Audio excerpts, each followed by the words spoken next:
പകർച്ചവ്യാധികൾക്ക് യേശുവിൻ്റെ ദ്വിതീയ ആഗമനവുമായി ബന്ധമുണ്ടോ? ഉണ്ട് എന്നാണ് ഉത്തരം.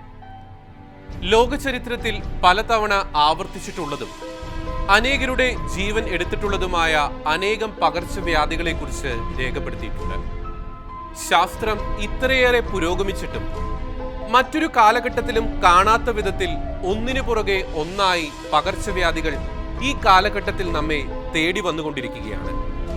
നിപ്പ, ചിക്കൻഗുനിയ, പക്ഷിപ്പനി, പന്നിപ്പനി, തക്കാളിപ്പനി എന്നിങ്ങനെ അനേകം പകർച്ചവ്യാധികൾ ചുരുങ്ങിയ കാലത്തിനുള്ളിൽ തന്നെ നമ്മുടെ കൊച്ചു കേരളത്തിൽ പോലും പ്രത്യക്ഷപ്പെട്ടു. ഒടുവിലിതാ കോവിഡ് മഹാമാരി. ഈ പകർച്ചവ്യാധികൾ വിശുദ്ധ ബൈബിളിൽ സൂചിപ്പിക്കുന്ന കാലത്തിന്റെ അടയാളമായി ദൈവജനം തിരിച്ചറിയുമ്പോൾ മാത്രമേ ഇതിന്റെ അർത്ഥവ്യാപ്തി പിടികിട്ടുകയുള്ളൂ. കാലം അതിന്റെ അന്ത്യത്തോടടുക്കുമ്പോൾ ലോകവ്യാപകമായി സംഭവിക്കേണ്ട കാലത്തിന്റെ അടയാളങ്ങളിൽ ഒന്നാണ് പകർച്ചവ്യാധികൾ. ജനത്തെ അനുതാപത്തിലേക്ക് നയിക്കുന്നതിന് വേണ്ടിയുള്ള സ്വർഗത്തിന്റെ മുന്നറിയിപ്പുകളായിരുന്നു ബൈബിളിൽ നാം കാണുന്ന പകർച്ചവ്യാധികൾ. പകർച്ചവ്യാധികൾ ലോകത്ത് എല്ലാ കാലത്തും ഉണ്ടായിട്ടുണ്ടെങ്കിലും ഇന്ന് നാം കാണുന്ന വിധത്തിൽ ലോകവ്യാപകമായി ഒന്നിനു പുറകെ ഒന്നായി ഉണ്ടാകുന്ന പകർച്ചവ്യാധികളെ കാലത്തിന്റെ അടയാളമായി നാം കാണണം. SARS, MERS, Ebola, Zika, seven flu തുടങ്ങി പല പകർച്ചവ്യാധികളും ഈ കാലഘട്ടത്തിൽ പൊട്ടിപ്പുറപ്പെട്ടവയാണ്. 2019 ഡിസംബർ അവസാനത്തോടെ ചൈനയിലെ ഹൂബൈ പ്രവിശ്യയിലെ വുഹാനിൽ പ്രത്യക്ഷപ്പെട്ട കൊറോണ വൈറസ് ഇന്നും ലോക ജനതയെ മുഴുവൻ മുൾമുനയിൽ നിർത്തിയിരിക്കുകയാണ്. 200ഓളം രാജ്യങ്ങളിലും ടെറിട്ടറികളിലുമായി പകർന്ന കൊറോണ വൈറസ് പാൻഡമിക് പ്രധാനമായും പകർന്നു പിടിച്ചത് അമേരിക്കൻ ഐക്യനാടുകൾ, India, Brazil, Mexico, Russia, Italy, Spain എന്നീ രാജ്യങ്ങളിലാണ്. ഔദ്യോഗിക കണക്കുകൾ പ്രകാരം 16 കോടി ജനങ്ങളെ ഇതുവരെ പിടികൂടിയ കൊറോണ 34 ലക്ഷം ജീവനെടുത്തു. ഇപ്പോൾ ഈ വൈറസിന്റെ പുതിയ വകഭേദങ്ങൾ ലോകത്ത് കൂടുതൽ സംഹാരശേഷിയോടെ വ്യാപിച്ചുകൊണ്ടിരിക്കുന്നു. ഉപയോഗത്തിലുള്ള വാക്സിനുകൾ പുതിയ വകഭേദങ്ങൾക്ക് ഫലപ്രദമല്ല എന്നാണ് കണ്ടെത്തൽ. കോവിഡ് പകർച്ചവ്യാധി കാലത്തിന്റെ ഒരു അടയാളമാണ്. മാത്രമല്ല, യുഗാന്ത്യത്തിന് മുമ്പുള്ള മറ്റ് അടയാളങ്ങളിലേക്കുള്ള ഒരു പ്രവേശന കവാടവും.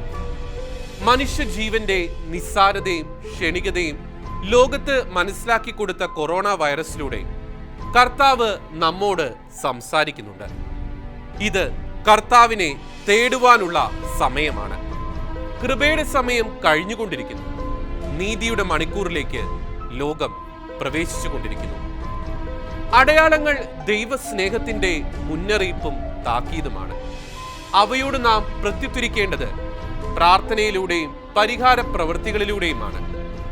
ജനത്തെ അനുതാപത്തിലേക്ക് നയിച്ച് യേശുവിന്റെ ദ്വിതീയ ആഗമനത്തിനായി ലോകത്തെ ഒരുക്കുക എന്നാണ് കാലത്തിന്റെ ഈ അടയാളത്തിലൂടെ ദൈവം നമ്മോട് പറയുന്നത്.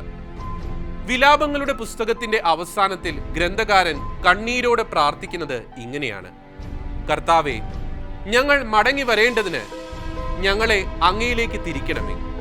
ഞങ്ങളുടെ ദിനങ്ങളെ പണ്ടത്തേതുപോലെ ആക്കണമേ. പകർച്ചവ്യാധികൾ ഒരു മുന്നറിയിപ്പാണ്.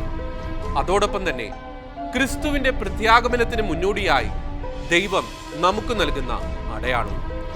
ഇത് മാനസാന്തരത്തിനുള്ള സമയമാണ്, മടങ്ങിവരവിന്റെ കാലം. കാലത്തിന്റെ അടയാളങ്ങൾ വിവേചിച്ചറിഞ്ഞ് നാം ജീവിതത്തെ ക്രമപ്പെടുത്തേണ്ട നാളുകളാണിത്. മറ്റു വാക്കുകളിൽ പറഞ്ഞാൽ, പ്രാർത്ഥനയുടെയും പരിത്യാഗത്തിന്റെയും ജീവിതത്തിലേക്ക് നാം കടന്നു വരേണ്ട നാളുകൾ.